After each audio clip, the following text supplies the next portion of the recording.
développer de façon là aussi extrêmement rigoureuse. Oui, moi j'entends ce que vous dites, Monsieur Lonninvic, sur le fait que le critère du gain de temps sera c'est un critère stupide. Enfin, chacun aura compris qu'aujourd'hui... J'ai dit que le critère qui consiste à considérer que le gain de temps est systématiquement la multiplication de chaque seconde permet de gagner temps, c'est ça qui est stupide. Non mais chacun aura compris quand même que quand on passe d'une nationale, vous avez très peu de voies pour doubler à une autoroute, vous allez gagner du temps.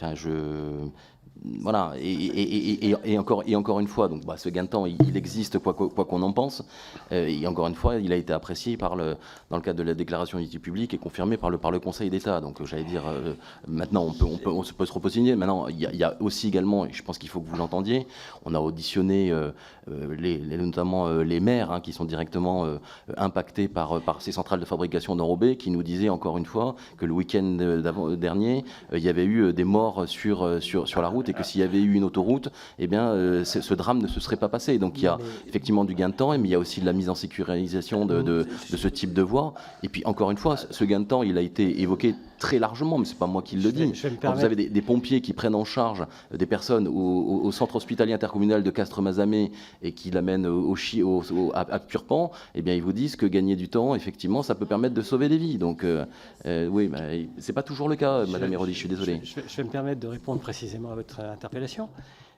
Je n'ai pas parlé, effectivement, mais ça on ne le conteste pas, les gains de sécurité routière. Ça, c'est valorisé dans l'évaluation socio-économique. Là aussi, parfois sur des fondements qui sont, là aussi, pas rigoureux. Donc, quand on regarde les analyses de sécurité routière des dossiers d'études d'impact, franchement, c'est pas sérieux. Mais par contre, il n'y a aucune négation dans la méthode sur le fait que oui, ça, il faut le prendre en compte. Et en prenant en compte le coût d'une vie, etc. Donc ça, oui, je veux dire, il n'y a pas de doute, ça doit être pris en compte. Mais simplement, généralement, ces gains de sécurité, même ces gains de sécurité routière, ils sont quantité négligeables par rapport, effectivement, aux gains de temps, mais tout simplement parce que les gains de temps, on est sur une multiplication bête et méchante, effectivement, de secondes et de minutes.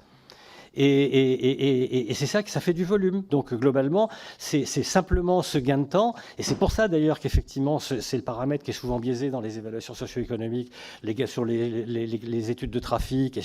C'est parce que tout le monde sait bien qu'effectivement, c'est ça qui permet de passer du côté positif de l'utilité publique. Donc je veux dire, personne n'est dupe.